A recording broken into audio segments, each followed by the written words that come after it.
All right, so it's January 2002. Brothers Sam and Dan Hauser and the rest of their 50-person team over at Rockstar North were about to begin development on the next installment in the Grand Theft Auto franchise. The stakes were high for the recently renamed Rockstar North. Take-Two, Rockstar's parent company, wasn't the powerhouse that it is today. They needed Rockstar's next game to equal or surpass the success of last year's surprise hit, Grand Theft Auto 3. So, Rockstar North were given a budget of $5 million and a deadline, Q3 2002. So just to make sure everybody's on the same page here, Rockstar had a 50-person team, $5 million, and 9 months to top Grand Theft Auto 3, a game that was revolutionary for its time. Yeah. No pressure. Even as 2002 dragged on, Grand Theft Auto 3 was still selling incredibly well, so the initial plan was to create a mission pack for Grand Theft Auto 3, basically just a DLC. Development was rough. The team at Rockstar were clearly under a lot of pressure, and that pressure was unfortunately beginning to take its toll. As the months rolled on, Grand Theft Auto 3 became more and more well-known and was winning a lot more awards. So the pressure on Vice City went up and up and up, along with the expectation. It was a very fast, aggressive development process. I remember being in a very dark place towards the end of the production. I was punishing to live with. But as development went on, this project began to grow in scope and ambition to the point where this mission pack became its own fully fledged game.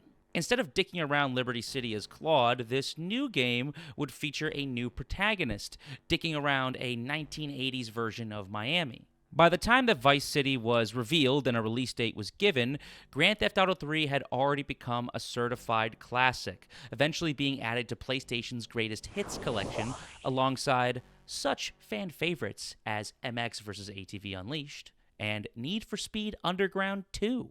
I could be full of shit. That might not... Is that on the Greatest Hits? I feel like it is. No, it was on the Greatest Hits. No, Underground 2 was on the Greatest Hits. No, I know what I'm saying. Grand Theft Auto 3 would also go on to be the second best-selling video game of 2002. At this point, it would be kind of unrealistic to expect Vice City to top its predecessor. Vice City was probably just going to be mid. I mean, if you think about it realistically, it started off as a DLC. There was no way it was going to top the second best-selling video game of 2002. By the way, what was the best-selling video game of 2002? A new record!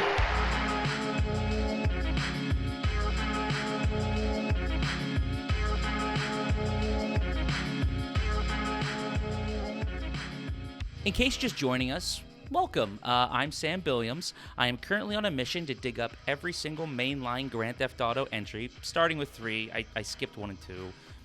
We'll circle back if we have time later. But I'm going to dig them all up. I'm going to rank them all in a tier list. I'm also going to rank each game's protagonist and deuteragonist, or brotagonist, as I like to call them. If I have time to talk about some other Rockstar entries, I absolutely will.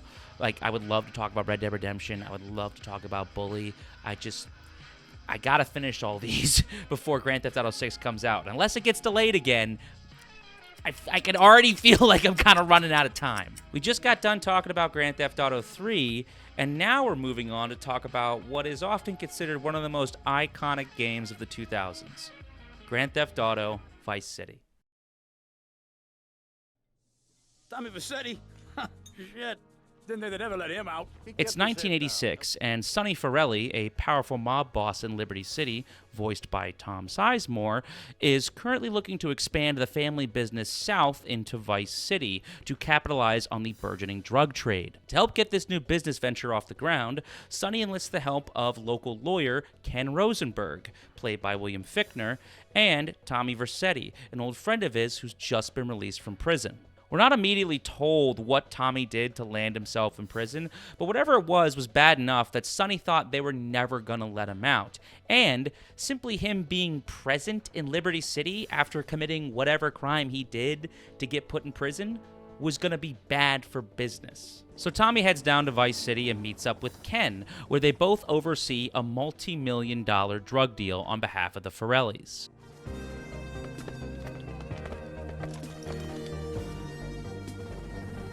Got it? 100% pure grade A Colombian, my friend. Let me see it. The greens? 10s and 20s. Used. I think we have a deal, my friend. Oh, shit! The deal turns out to be an ambush. Tommy and Ken managed to escape, but they lost the coke and the cash in the process. Look, Sonny, we were set up. The deal was an ambush. Harry and Lee are dead. You better be kidding me, Tommy! Tell me you still got the money. No, Sonny. I don't have the money. That was my money, Tommy! My money! You better not be screwing me, Tommy, because you know I'm not a man to be screwed with! Wait, Sonny. You have my personal assurance that I'm gonna get you your money back, and the drugs, and I'm gonna mail you the dicks of those responsible. Hey, I already know that. You're not a fool, Tommy, but I warn you, neither am I. If it was anybody else, you'd be dead already. But because it's you, because we got history, I'm gonna let you handle this. Look, Sonny, you got my word. I'll be in touch.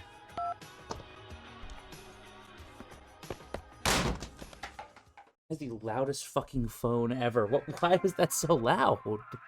So we have our setup. Tommy's got to go figure out who ambushed the deal and make him pay before Sonny loses his patience and Tommy loses his head. While searching for the lost goods, Tommy ends up rubbing elbows with Vice City's top dogs. Senators, generals, drug kingpins, adult filmmakers, retired football stars, they all get dragged into Tommy's quest for the missing merchandise. Side note, great title for a Rugrats episode.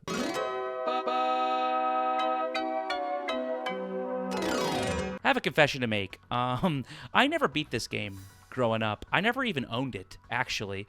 My parents would have never bought a game like this for me growing up, so the only time I got to play it was over at other people's houses. I borrowed a copy of Grand Theft Auto 4 from my neighbor multiple times and, managed to sneak it past my parents multiple times, but never Vice City. Like with Grand Theft Auto 3, I bought the original release version of the game on a Steam sale eons ago, played it for a couple hours, enjoyed it, never picked it up again. So, after digging up Grand Theft Auto 3, I was a little apprehensive.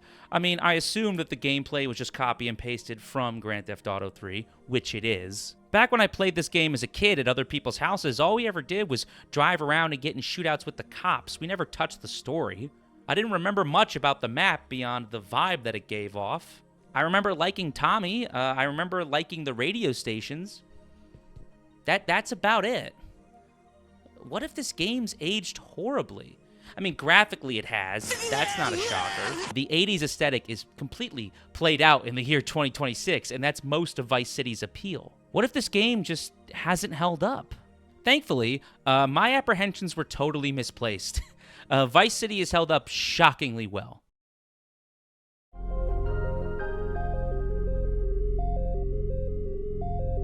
One of the first things that stands out about Vice City is its blistering pace, especially compared to Rockstar's more recent work. And don't get me wrong, I love Red Dead Redemption 2. If we ever get around to it as part of this retrospective, which we probably won't, but whatever. If we do, I think it's going to end up placing pretty high on the tier list. But to illustrate my point, let's make a quick comparison. Let's compare what gameplay looks like in Red Dead Redemption 2 at around the 3-hour mark versus what gameplay in Vice City looks like at around the 3-hour mark. I had an early Valentine. Likes to drink that fancy. Go right here. Hank beats everything! Should I have killed you, Jimmy Brooks? Me? Pick up the fucking briefcase. Oh my god. Oh, you fucker.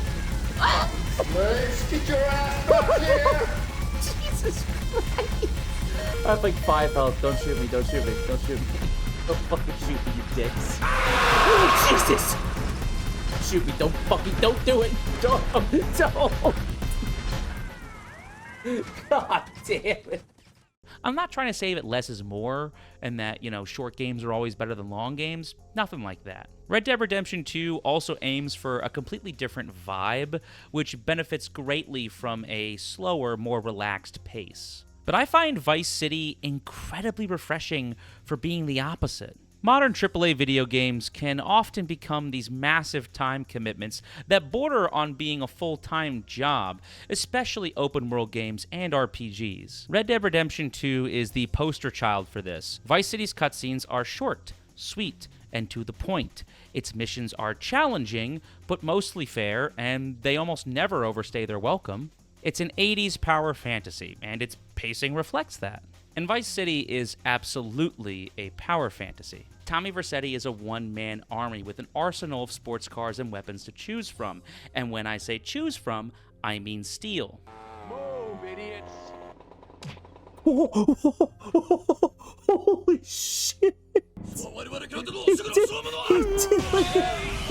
Vice City has more weapon variety than its predecessor, Grand Theft Auto 3, but it also has more weapon variety than Grand Theft Auto 4, which kind of surprised me. And unlike Grand Theft Auto 4, the guns you unlock aren't always direct upgrades. The revolver is a weapon you unlock pretty late in the game, and it takes up the same slot as the starting pistol. It's a one-shot kill, which the starting pistol definitely isn't, but you also have to stand completely still while firing it, so there is kind of a trade-off. The M4 is a gun you unlock about halfway through the game. It has a faster fire rate and more damage than the starting assault rifle, but it is harder to control, and seeing as both assault rifles are one-shot headshots, there is kind of a trade-off here. Individual weapons having different roles within the same weapon slot is something that some Rockstar games don't even try to do, so it was nice to see it here. There's also a bunch of cool, classic 80s-inspired cars to choose from, and Vice City introduces two new vehicle types, helicopters and bikes. And with the introduction of bikes comes the introduction of bike physics. No. Oh, motherfucker. My fucking god. You've got to be kidding me. No. Whoa there, buddy. Whoa there. No.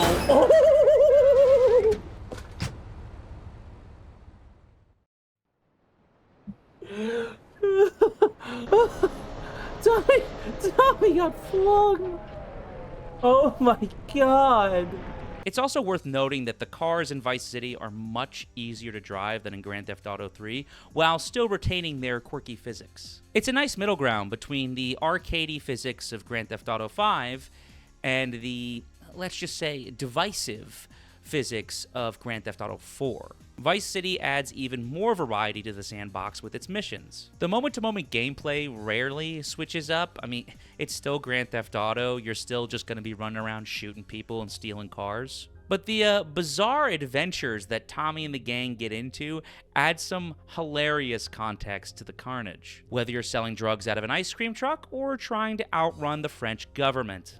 Freeze imperialist American pig! That is propriété de votre gouvernement français. Hand it over! Tommy's antics in the story keep things fresh when the player isn't getting up to their own antics in the open world. And holy shit, dude, the open world of Vice City has aged like fine wine. Like I said before, Vice City is a video game version of Miami, but it's not a realistic depiction by any means. I mean, it's literally two islands in the middle of bumfuck nowhere. The nightclubs, the hotels, the beaches, the neon lights, it's more of a romanticized Miami. It's a huge departure from the cartoony, over-the-top landscapes of Grand Theft Auto 3, and it kind of foreshadows the more grounded direction that Rockstar would be taking their open worlds in. Vice City doesn't have like a traditional fast travel system, but the island is so compact, and there are so many options for getting around the island quickly, I don't really think it needs one. Vice City is actually larger than Liberty City from Grand Theft Auto 3, but it ends up feeling smaller because of how compact it is. It also feels smaller because of how empty some of it is. There are vast swaths of this game's map where literally nothing happens. Vice City is pockmarked with weird back alleyways, empty parking lots, and these strange bits of architecture, and it also has Vice Beach. This massive stretch of coastline that completely dominates the eastern side of the map is almost entirely empty. There's a dirt bike track at its northern tip and a lighthouse at its southern tip with a couple hidden packages spread in between. Outside of this fun little toy car race that happens at the dirt bike track and collecting the hidden packages, the player has no reason to come here. The most important aspect of Miami's culture, and really the reason why Miami took off as a city, has no value inside of Vice City. In a modern game, having this much unused real estate, literally and figuratively, could be a huge drawback. But Vice City released at a time when, the technology required to make these massive open worlds a reality hadn't really been perfected yet. This is long before the age of SSDs and, video games being 150 gigabytes. Vice City was also churned out in, 9 months, and it was supposed to be a DLC at one point, so I'm not surprised they had to cut corners. But driving around certain areas in this game just feels wrong, especially at night, where Vice City goes from being this sun-bleached paradise to a ghost town. Do they have free food there?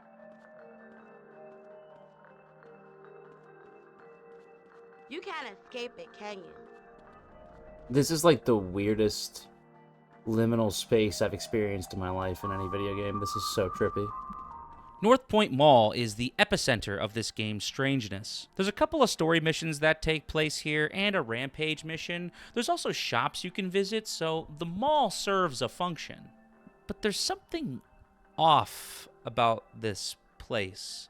The music, the lack of sunlight, the lack of sound effects, the lack of people.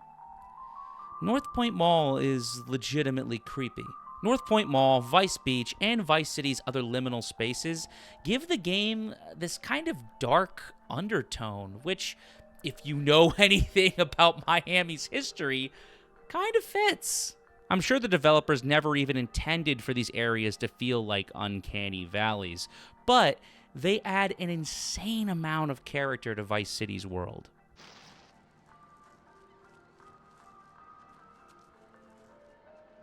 This is some Twin Peaks bullshit. I'm getting the fuck out of here.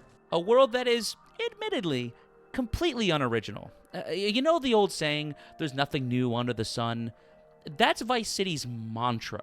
Vice City takes a ton of inspiration from the 1983 film Scarface. Tommy Vercetti has plenty of similarities with Tony Montana. They both have the same number of syllables in their name, they both dress the same, they both go from rags to riches, capitalizing on Miami's drug trade, they're both violent, they're both angry all the time. Tommy's mansion that he gets halfway through the game is just a Costco version of Tony's mansion. Then there's Escobar International Airport, obviously a reference to the infamous drug king Pablo Escobar. Who is the inspiration behind Tony Montana? Who is the inspiration behind Tommy Vercetti? But Vice City isn't a ripoff of Scarface.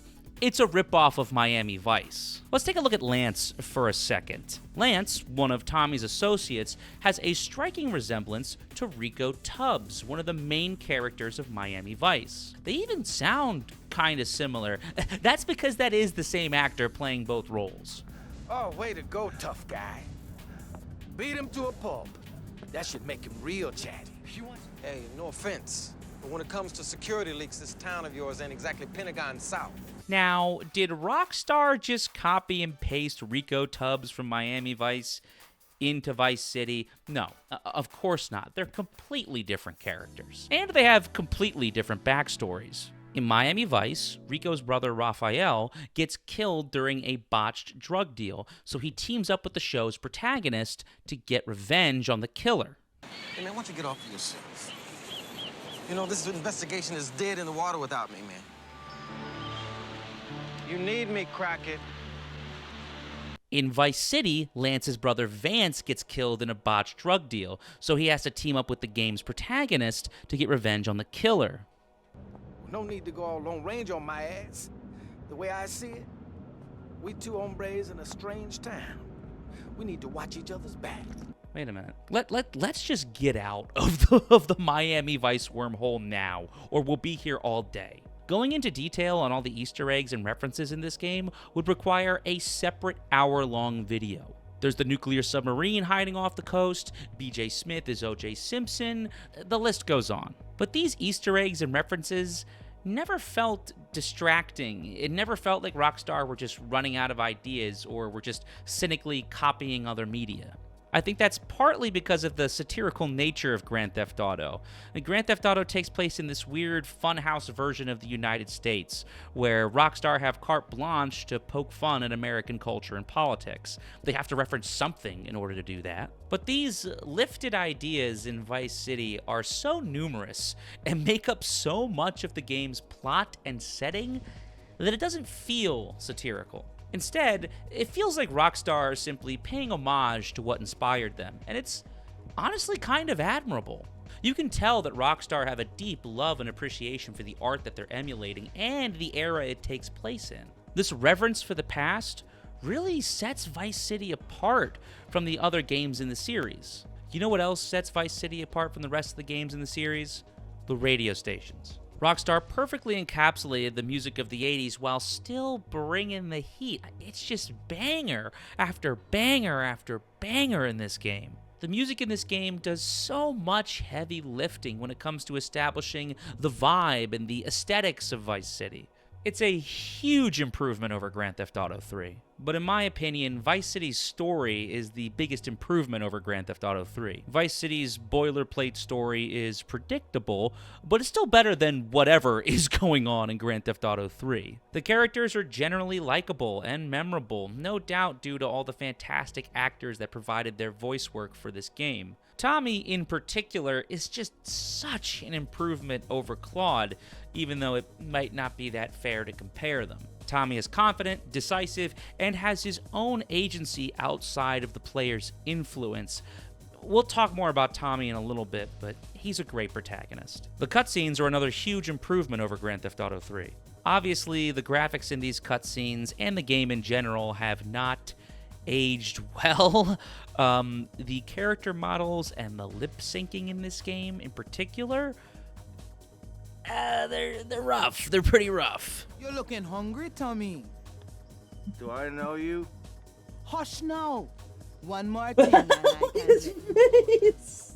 My boys what is that? Boys, but no guns. What is that? What is that? While they fight in the streets. I can't. But you can see that Rockstar put a ton of effort into making these cutscenes cinematic. The motion capture is actually held up really well. It's wild to me that the team behind Vice City was mostly unchanged from the team behind Grand Theft Auto 3.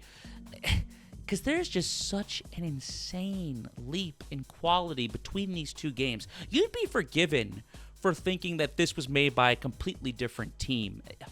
It is like the perfect sequel. It is everything you want a sequel to be.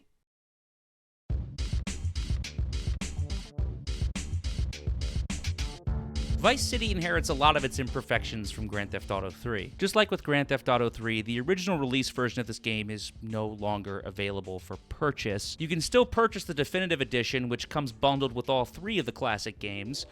It's still $60, so at your discretion, I guess. And if you already own the game on PC, like me, you're gonna have to mod this thing to get it to work properly. Since most of Vice City's gameplay mechanics are lifted directly from Grand Theft Auto 3, the controls are still terrible. Tommy somehow feels slippery and sluggish at the same time. Aiming with assault rifles and machine guns is just actual torture. The sensitivity is just totally fucked. You can use the lock-on feature with the classic control scheme, but it still has all the issues that it had in Grand Theft Auto 3, so pick your poison. The NPCs in Vice City are charming and an integral part of the open world, but like with the gameplay, they've basically been copied and pasted from Grand Theft Auto 3, but with a different coat of paint. That means they're still dumb as hell. I gotta get out of here! What the?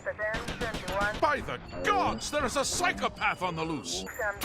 There are plenty of moments where an NPC would be frozen in place or stuck in a wall. NPCs that were supposed to be following me would often just stand in front of me, blocking me from shooting an enemy. Hi, I'm SpongeBob. Get out of my way, you dick. Hi, I'm SpongeBob. That's assuming they don't get lost while trying to follow you. In combat, the AI will either bum rush you or stay perfectly still, allowing you to blow their brains out. Vice City's mission variety is a huge boon to this game, but that doesn't mean every mission is a banger. The RC plane and helicopter missions are a really cool idea, they just drag on for too long. The Rampage side missions return from Grand Theft Auto 3, but this time it feels like there's twice as many of them. You have to kill a certain number of gang members before time runs out, but you have infinite ammo to do it. Because the AI is a sneeze away from brain dead and you never have to reload, these missions are just kind of a complete waste of time. But the worst mission in this game, by far, has got to be Shakedown. In this mission, we have to break glass. That's it. We go to the North Point Mall and we shoot at windows. That's it. We don't plant a bomb or steal a car or assassinate somebody. We shoot at inanimate objects. Yeah, this one's a dud. We could have scrapped this one, okay? We don't need this mission in the game. You know what else we didn't need to have in this game? Danny Trejo. Look, I love Danny Trejo. He's an international treasure, but the character he plays in Vice City is awful. Danny Trejo's character, Umberto Robina, he's like the leader of the Cuban gang or whatever. He's supposed to be like this comedic character that can bounce off Tommy's straight man persona. There's just one problem. They forgot to make him funny. Instead of being like a lovable dipshit, he's just a dipshit. I mean, he humps the air at one point. That's kind of funny, I guess. There are a few other characters in this game that just don't really do it for me. Ken Rosenberg, the coked up lawyer, is just insanely annoying. I really don't care for Love Fist, the little rock band you meet in the second half of the game. They're kind of unlikable. And man, this ice cream lady can just go fuck off. I think it's also worth mentioning that Vice City came out in a very different time in global culture. A lot of the jokes and a lot of the characters in this game just haven't aged very well. We're going to say that Phil Cassidy just really likes Leonard Skinner, and we're going to leave it at that.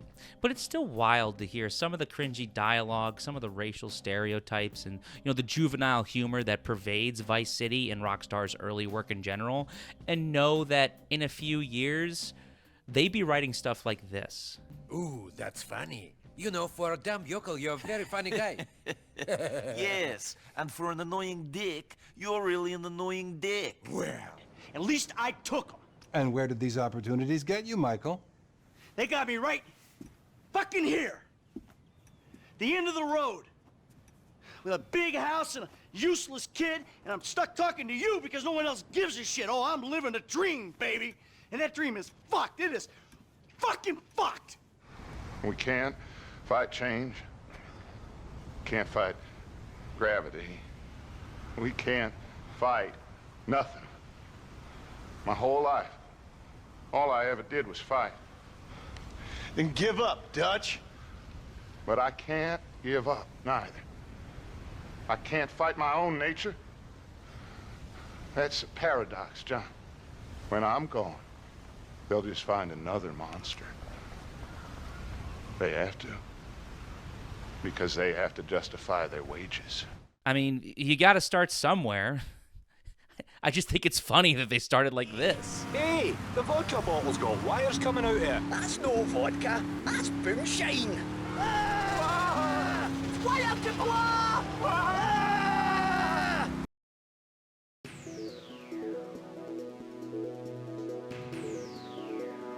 All right, so Tommy's got to find the cocaine and the money. How's he going to do it? Thankfully, Tommy isn't the only one looking for the coke. Hey, chill. I want what you want, brother. Oh, yeah? And what's that? Your green and my dead brother's white lady. Lance and his brother Victor were the guys that Tommy was trying to buy the coke from in the first place. You can actually see Lance in the helicopter in this cutscene. Just like in Miami Vice, Lance is after the guy that killed his brother and broke up this drug deal.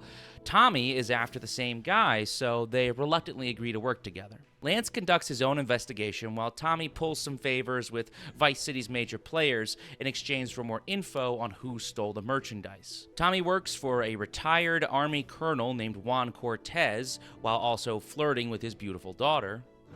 Meanwhile, let me introduce you to my daughter. Mercedes! Cara mia, could you look after our guest while I attend to my necessary obligations? Mercedes? You try living with it. Tommy also finds some work with local property developer Avery Carrington, played by the late, great Burt Reynolds. Now I'm gonna head out of town for a while, and if that office development were to face sudden and insurmountable structural problems, then As a civil-minded individual, you feel obliged to step in and save the rejuvenation of an important area of the city. Where can I get more guys like you? And while working with Avery Carrington, we bump into an old friend of ours. Tommy, this is Donald Love. Donald? This is Tommy Vercetti, the latest gunslinger to come to these parts. Now, Donald, you just shut up and listen, and you might learn something. For those of you that don't remember, Donald Love was a very interesting side character back in Grand Theft Auto 3 who disappeared at the end of that game. To this day, no one has any idea where this guy went after the events of Grand Theft Auto 3. Vice City is a prequel, so it makes sense that he can show up, but why? And why did they attribute his most iconic line from the previous game to a whole other character? Now, nothing brings down real estate prices quicker than a good old-fashioned gang war. Why did they bring him back if they were just going to make fun of him? Donald Love's reintroduction would mark the beginning of the old Rockstar trope of bringing back characters from previous games so we can just shit all over them. Eventually, Tommy, Lance, and Juan Cortez all come to the conclusion that it was a local drug kingpin by the name of Diaz who jumped the deal. Diaz has a horrible case of short man syndrome and spends the vast majority of the game calling other people dickheads. I heard that prick Cortez. He said you're the real deal, my friend. Will you not come see me? I need a guy like you. All I have now is dickheads. Dickheads everywhere, yo. I make you real rich. Tommy decides to play the long game, working for Diaz so he can gain his trust, making it easier for him to backstab him later. Lance is not a fan of this plan. Hey, I've been asking around. It's obvious that Diaz jumped the deal and iced my brother. And he'll kill you too. I can take Diaz. No, listen to me. I'll handle Diaz. He's beginning to trust me. So, Tommy, we know it was Diaz busted our deal. So why in the hell are we running errands for him? The more we learn now, the less we have to learn when we take this town over. When we take this town over? Huh?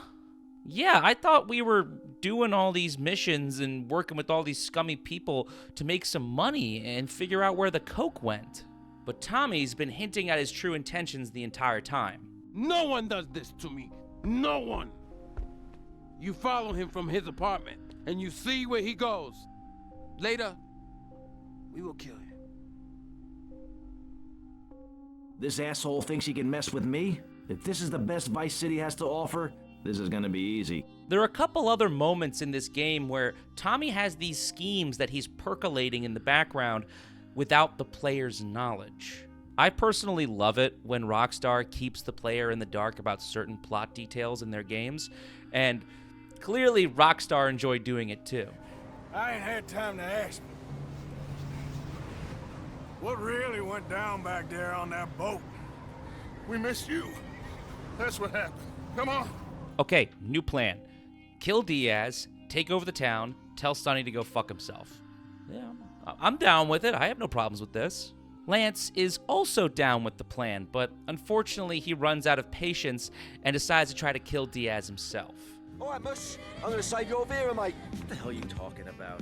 You know that wanker Diaz, the Bugelmeister? He's got your boy Lance. Word is your mate tried to jump him. Didn't jump high enough, if you know what I mean. Lance ends up getting captured off screen after he fails to kill Diaz, and he kind of blows Tommy's cover in the process, so now he gotta go rescue him. And yes, this also happens in Miami Vice. There goes my careful planning blown to shit. Thanks to you. You screwed up real good, Lance. He killed my brother. What do you expect me to do, mow his lawns? We're gonna have to take out that prick Diaz before he takes us out. With Lance's help, Tommy manages to assault Diaz's mansion and finish the little guy off. Diaz! I've come to take over your business! Tommy! What's Lance doing? I'm gonna kill you, stupid pricks! My beautiful house! Look what you've done to it! This is for my brother! I trusted you, Tommy. I would have had you made. Say goodnight, Mr. Diaz. The second half of Vice City slows down the pacing immensely. After Tommy kills off Diaz and conquers the mansion, he sets about conquering everything else, buying up property and businesses all over town. After you buy a piece of real estate or a business, a bunch of goons loyal to you will start spawning around the building. Whoa, whoa, whoa!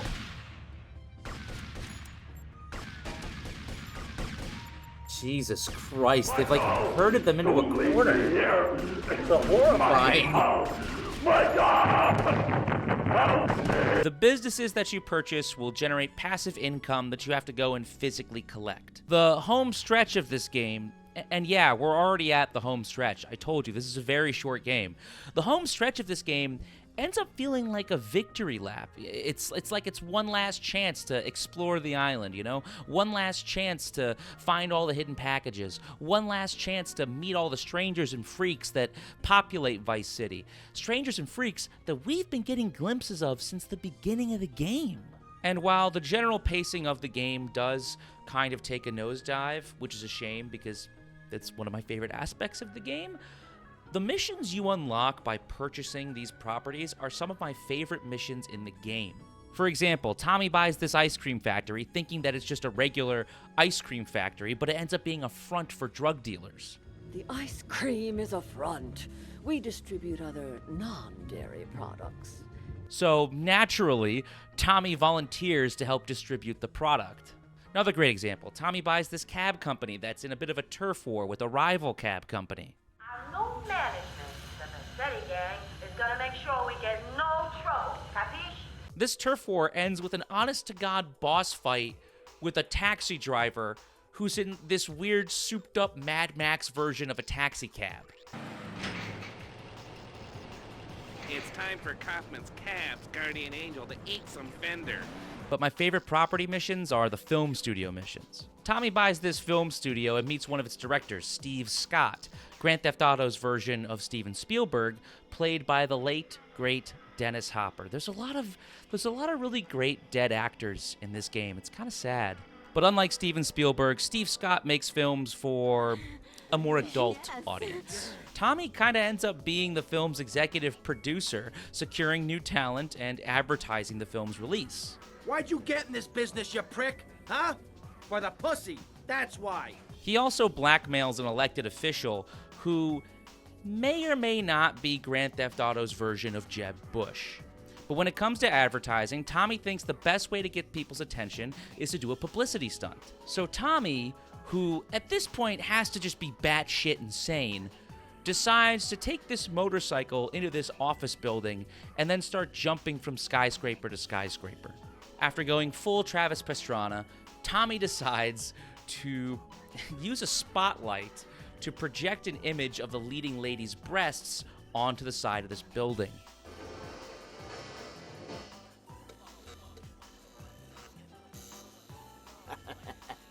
It's a ridiculous, juvenile moment that completely jumps the shark, and I loved every second of it. This last chunk of the game makes you feel like such a fucking boss, dude.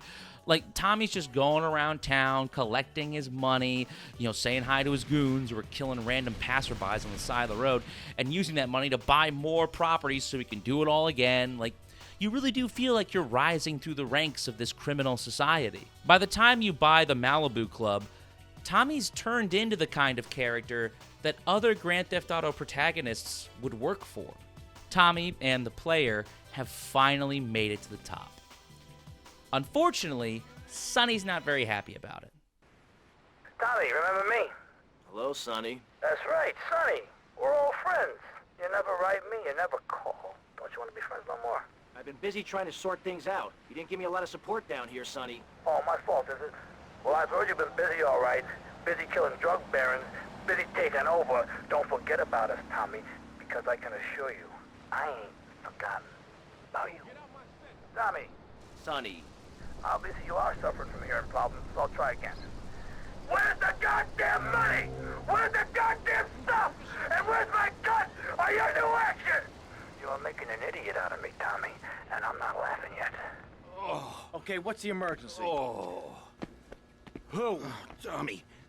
Some mob thugs said they'd come to take their cut. Said it was a Mr. Forello's money. Oh, I feel like crap. Forelli? Sonny Forelli? Yeah, that's the guy. I think. They were very insistent. I'm not angry with you. Get him to the hospital. Tommy, rip that guy a new asshole for me. I'm gonna rip him too!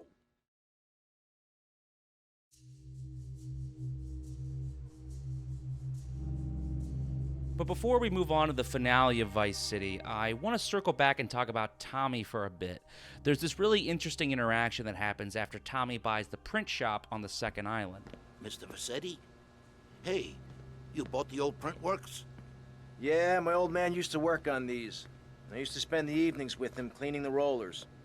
I was gonna follow him in his trade, but I lived a different life. It's a shockingly genuine and kind of heartwarming scene by this game's standards.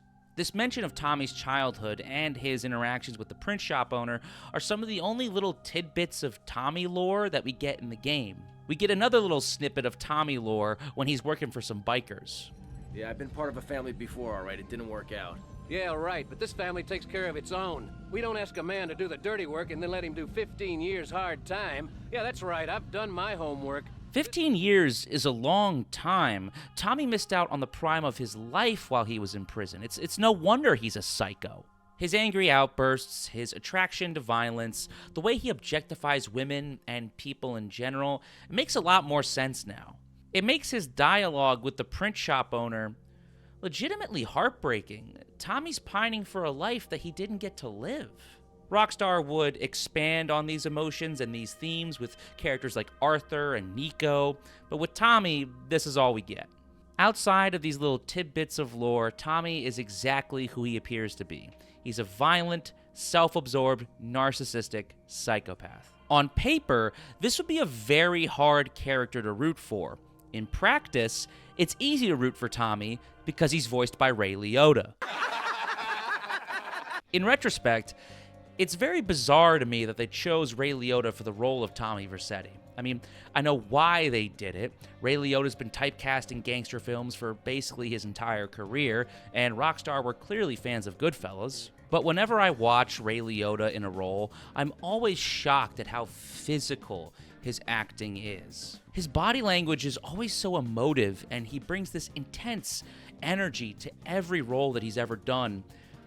There's a part of me that thinks he's not really even an actor. What do you want, fucko? You want some? Huh? Oh, hey! What are you doing? I swear my fucking mother, if you touch her again, you're dead! Don't shoot! Do you get what I'm saying? Like, he doesn't look like he's acting here. He looks like he's actually pissed off. I think he is actually pissed off. This is why I think it was such a bold decision for Rockstar to go with Ray Liotta. With Ray Liotta only lending his voice to the role of Tommy Vercetti, you don't get to see any of his physicality, which in my opinion is the best tool he had as an actor. But Vice City would be his first voice acting role, and you can tell. His performance is incredibly inconsistent. There are quite a few line reads that just sound off. Nice bike. This looks delicious, huh? Clap your snout. Oh, no thanks. This whole damn country needs a kick in the ass, and we're the ones to deliver it. So get out there, grab a bike, and show this city how pissed you are. All right. Tommy just goes, oh, okay, yeah, okay. You don't want to do like one more take for that, Mr. Liotta? Sam Houser was quoted as saying, in some sessions, he was into it, but then sometimes he was very dark and couldn't work. I didn't know Ray Liotta personally. I don't know what the source of these dark moods were. Maybe he was caught off guard by how much work voice acting really is, or maybe he just wasn't enjoying the experience at all. Liotta would go on to complain that he didn't get paid enough for his role as Tommy Vercetti. I can totally understand Liotta's frustrations, but in Rockstar's defense, Rockstar had no idea if the game was going to be a hit or not. If they knew how much money they would eventually make with Vice City, I'm sure they would have thrown Liotta a bone. But when asked about Liotta's comments involving pay in a 2012 interview, Sam Houser had this to say. But he made some comments later on through his agents, something like, "Hey, that game was so big, I should have charged them more money." And I hate that kind of chat. Like he's saying, next time I'm really gonna pin it to them. Well, how about we just killed off your character? So he doesn't exist. There is no next time. That's how we handle that. We'll touch more on Tommy being killed off once we get to San Andreas, but suffice it to say, Rockstar did not enjoy working with established actors. The other Houser brother, Dan, apparently got into an argument with Burt Reynolds during the development of Vice City, and that argument was so bad that it would eventually change his opinion on voice actors for future games. We don't bring in name actors anymore because of their egos, and most important of all, because we believe we get a better sense of immersion using talented actors whose voices you don't recognize. Whatever was said, or whoever was at fault, really doesn't matter anymore. What's done is done. But I think it's honestly a tragedy that we won't be able to see Ray Liotta in another Rockstar game, because he fucking killed it as Tommy. Liotta's performance gives Tommy a real sense of authenticity. He's grounded and tangible and believable in a game with graphics that look like this. It's a performance that's clearly impacted a lot of people. While I was doing research for this video, I was watching quite a few Ray Liotta interviews, and when I went down to the comments of those videos, I was shocked at how often I was seeing people talk about Tommy Vercetti. Like, hey, this is the guy that plays Tommy Vercetti. Like, oh, dude, Vice City, banger-ass game. This guy was in it, hell yeah. Or like, dude, every time I hear this guy talk, all I could think of is Tommy. Like, that's heartwarming, man. That's genuinely heartwarming. I know that their relationship ended on a sour note, and Ray Liotta himself didn't have a lot of nice things to say about the experience, but I don't know, man. Like, I hope he was proud of himself for this performance, because he should be. Considering the fact that he had never done a voice acting job before, considering he had, like, 3 lines of backstory for this character, I think he did an incredible job, and if I were him, I'd be really proud of myself.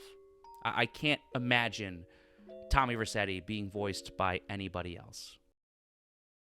Also, real quick, I'm never going to have another opportunity to talk about this. Ray Liotta has a cameo in the movie Muppets from Space. He fucking kills it in that one, too. So long. Bye-bye. Bye-bye. What a handsome family. Great, but I lived a different life. You planning on selling the old machinery? Breaking it down?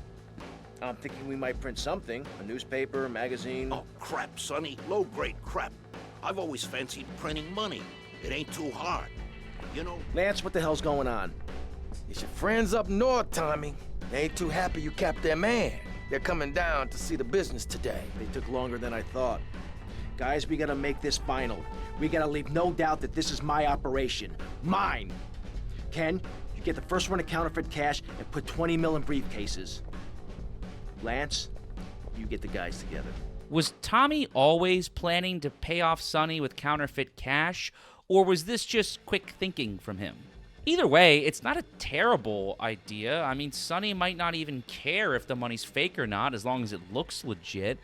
I mean, come on, he's a member of the Mafia. Is he really gonna draw the line at forgery?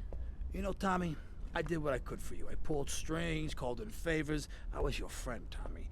I hoped you'd see sense, see what's good for business. I trusted you, Tommy, and you disappointed me. But at least someone in your chicken shit organization knows how to do business. Isn't that right, Lance? Sorry, Tommy. This is Vice City. This is business. You sold us out. No, I sold you out, Tommy. I sold you out. Damn. I guess he did draw the line at forgery. Lance's betrayal is supposed to be a shock, but Rockstar telegraphed their intentions earlier in the game. What's the problem? Some bars refusing to pay. They reckon they're protected by a local gang of thugs. But don't worry, Tommy. I can handle it. You call this handling it? You two, off your asses. Let's go. What's the problem, Lance? It's you, my friend. I feel you're not giving me a fair slice. And more than that, you've been embarrassing me in front of the boys. I can't have that. Lance, it ain't like that. You've been making mistakes. Tommy, I'm not your message boy. I'm not your running boy. Lance, don't screw up and we won't have any problems. I screw up, you can lay into me anytime. Tommy, I've done everything for you. You treat me like a fool. Don't do that. Lance, I won't rip you off or stab you in the back, okay? Just take it easy. This is tough enough without you getting all emotional on me. Trust me. Do you hear me? This heel turn from Lance is really lame, in my opinion, and it will absolutely be affecting his placement in the tier list. No, I sold you out, Tommy. I sold you out. The real cash is upstairs in the safe. So, Tommy, what was the big plan? You think I just take the fake cash, save face, and run away with my tail between my legs? No. I just wanted to piss you off before I kill you. What? There's no way that was the best take they had. There's no fucking way. No one to cover your ass now, eh, Tommy? You're going down, you backstabbing prick. Come get some.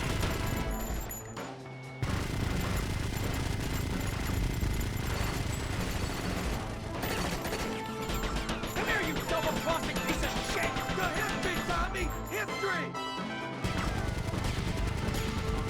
This is the last dance for Lance fans. Okay, side note, where the fuck is Mario?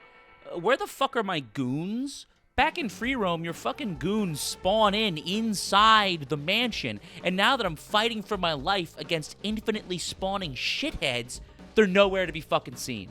You took 15 years from me, Sonny, and now I'm gonna make you pay. You still don't get it, do you? I own you, Tommy. Those 15 years were mine to spend. Get him, boys. He never understood a thing.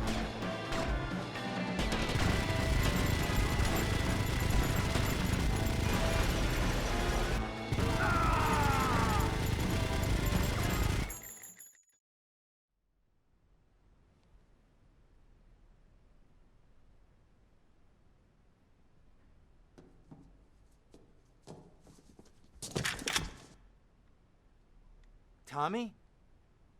Oh my God, Tommy, what happened? What does it look like? It looks like you ruined your suit, and Tommy, that was a beautiful suit. Tommy, what on earth happened? Had a disagreement with a business associate. You know how it is. Tommy. I don't think we're gonna be getting any more heat from up north either. Because there ain't no up north anymore. It's all down south now. With Sonny and Lance dead, Tommy is now the undisputed king of Vice City. It's a rare, happy ending for a Rockstar game. An ending to a story and to a game that, once again, is really short. Like, I really want to hammer this home. I don't know, man. I think it says a lot about Rockstar and about their capabilities as game developers and as writers that they can make a game that is still engaging, still fun to play, and still relevant in the year 2026 and have that game be less than 7 hours long. I think this is the one thing that Grand Theft Auto 6 could learn from Vice City. Grand Theft Auto 6 doesn't need to be an epic. It doesn't need to have a 100-hour-long story. It doesn't need to have cutscenes that go on for the length of an entire HBO show. Like, Vice City works so well because it's in and out so quickly. It's just a breeze to play through. And yeah, there are plenty of issues with it, but I'm not thinking about those issues because we're on to the next mission, and we're on to the next mission, and we're on to the next mission. Like, this is why pacing is important. Look, less isn't always more, but with Vice City, it is. And my only fear, legitimately, my only realistic fear about Grand Theft Auto 6 as of today is that we're going to get to the 120-hour mark, and I'm going to feel exactly how I felt with Red Dead Redemption 2. I'm going to just be looking at my watch going, Jesus Christ, this was great. Let's wrap it up. Like, you're overstaying your fucking welcome. Let's wrap it up. I want to go play Deadlock or whatever's popular in 2026. It is 2026. I'm Unk. I'm chopped. I have no idea where I am. Tommy goes in A tier. That's a layup. That's not even a discussion. He doesn't have the depth of character to make it into S tier, and like we said earlier, Ray Liotta's performance is a little inconsistent. He's violent and he's hot-headed, sure, but he's also an underdog. He's a desperate guy doing his best to play the hand he was dealt with, and he's ambitious in a way that a lot of other Rockstar protagonists aren't. John just wants to get back to his family. Arthur's just following orders. Nico just wants revenge. Tommy, he wants to be number one, and he's prepared to get rid of anybody that gets in his way.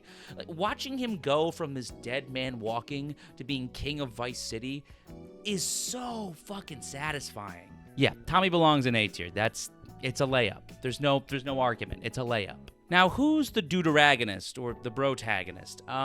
It kind of has to be Lance. Avery's a cool character, and Phil Cassidy has some funny lines, but Lance is basically Tommy's right-hand man. I gotta put him in B tier. He doesn't get a ton of screen time. He's kind of a corny character, and his heel turn at the end of the game is just so fucking lame.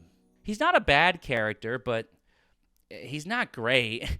I liked him more than Asuka and Maria, but Asuka and Maria are in the B tier out of pity, so that's not saying much. But what about Vice City? What about the game itself? Well, I actually deliberated a lot for this ranking. Vice City is very much a meat and potatoes game. There's not a lot of depth to the characters, the story, or the gameplay. It's also a game that borrows so much from its influences to establish its identity that outside of those influences, it doesn't really have an identity. But I had such a good time playing this game, man. I had a smile on my face from the second I booted it up to the second the credits rolled. The aesthetics and presentation, while unoriginal, are pulled off so well that you don't even notice how bad the graphics are. Vice City itself is a joy to explore, and you get to explore it as Tommy Vercetti, who once again is a joy to play as. Honestly, I think I had more fun playing Vice City than I did any other game this year. I kind of want to put it in S tier. The thing is, I want to put it in S tier. I really want to put it in S tier. The thing is, the next couple games we play in this franchise, they might just clear Vice City. I don't know. I think I'm going to put it in A tier for now. We're going to put it in A tier. And if I change my opinions, we can always move this shit around later. This game is just held up so insanely well. And if the rest of the Grand Theft Auto franchise is held up half as well as Vice City, there might be 5 games in the S tier. We'll have to wait and see. Like I said at the very beginning of this video, Grand Theft Auto 3 was a big hit for Rockstar. It ended up selling 1.4 million copies by the end of 2001. Vice City sold 1.4 million copies in 2 days, which at the time was the record for the fastest selling video game of all time. And that's despite the fact that Vice City was a PlayStation 2 exclusive that released at the end of October. Vice City was a critical and commercial smash hit. But not everybody was a fan. Vice City say the game is only intended for people who are 17 and older, but nothing prevents a younger person from buying it over the internet, getting it secondhand, or just borrowing it. Already the new game with realistic shoot-'em-up graphics is sold out everywhere. Parents groups are working overtime, launching an effort to keep the game out of young, impressionable hands. The National Institute on the Media and the Family has said that many parents are buying these games for their children without knowing what is in them. And as you will see, they can be pretty rough. This is what many children, boys mostly, are hoping to find under their Christmas trees. Video games filled with mayhem. 11-year-old Andrew Creel might get Vice City for Christmas. He often plays an older version of the game at friends' homes. I love how this reporter says that they play an older version of the game at a friend's house, and then they proceed to show this clip of a first-person split-screen multiplayer game that is clearly not Grand Theft Auto 3. I'm trying to figure out what game this is. At first I thought it was Red Faction 2. I don't think it is. Banger-ass game, though. Definitely need to dig that one up at some point. The ESRB had already been a thing for about 8 years at this point, but I don't blame the average working-class parent for not knowing what the little letter M stands for on the cover of the video game they just bought for their kid. Okay, that was pretty bad. She had second thoughts about giving it to Andrew. It's You inappropriate. think it's going back? Yeah, it'll probably go back.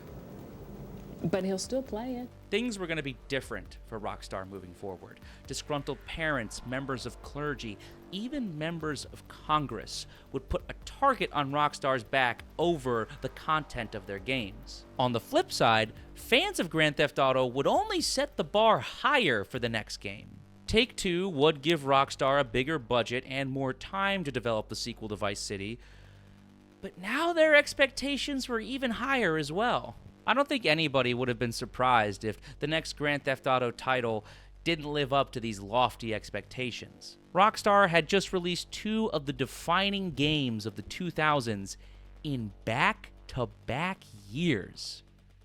Lightning's not about to strike thrice. Right? Welcome home, Carl. Glad to be back. You haven't forgotten about us, have you, boy? Hell no, Officer Tenpenny. I was just wondering what took y'all so long. Get in the car. How you been, Carl? How's your wonderful family? I'm here to bury my moms. You know that. Yeah, I guess I do. Y'all can't leave me here. This baller's country. I thought you said you was innocent, Carl. But you don't bang. This is car 58. See you around like a donut, What? Carl. Officer Pendlebury's down. We'll be right over. See you, Hernandez. Oh, shit. Here we go again.